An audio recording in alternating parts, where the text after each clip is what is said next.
Mengenang sosok TB Silalahi, mantan Menteri era Presiden Soeharto, meninggal pada usia 85 tahun. Kabar duka Letnan Jenderal TNI Dr. Tiopan Bernhard Silalahi atau dikenal sebagai Letjen TNI Purnawirawan TB Silalahi meninggal dunia di usia 85 tahun. Letjen TNI Purnawirawan TB Silalahi meninggal pada Senin 13 November 2023 pukul 20.19 waktu Indonesia Barat. Adanya kabar berpulangnya TB Silalahi dikonfirmasi oleh staf, ajudan, dan dokter beliau selama 13 tahun, Dr. Tota Manurung. Pada malam ini pukul 21.58 waktu Indonesia Barat, saya ditelepon Serma Sunarto, ajudan Pak TB Silalahi, yang menginformasikan bahwa Pak TB telah meninggal dunia di rumah sakit di Jakarta. Beliau tutup usia 85 tahun, ujar Dr. Tota Manurung Senin malam dikutip dari Tribun Medan.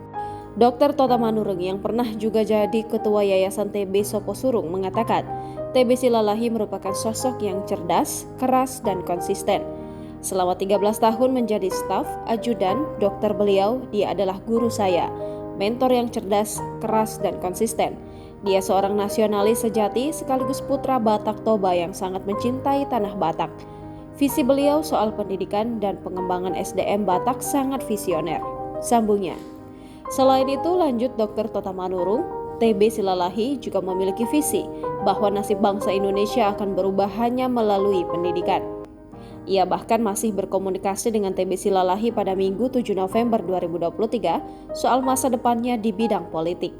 Sebagai informasi, Letnan Jenderal TNI Hor Purnawirawan Dr. H.C. Tiopan Bernhard Silalahi SH merupakan mantan Menteri Negara Pendayagunaan Aparatur Negara pada Kabinet Pembangunan 6 era Presiden Soeharto.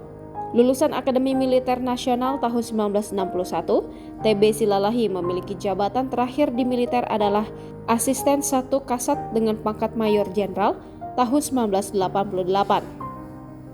Selanjutnya dikaryakan sebagai Sekjen Departemen Pertambangan dan Menteri Pendayagunaan Aparatur Negara di tahun 1993 hingga 1998.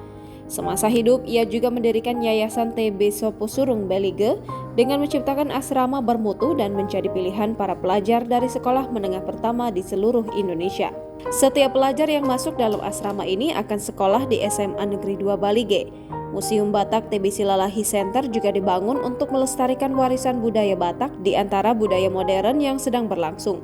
Museum ini juga dibangun untuk menyatukan 6 subetnis Batak di Sumatera Utara, antara lain Toba, Simalungun, Karo, Mandailing, Angkola, dan Pakpak.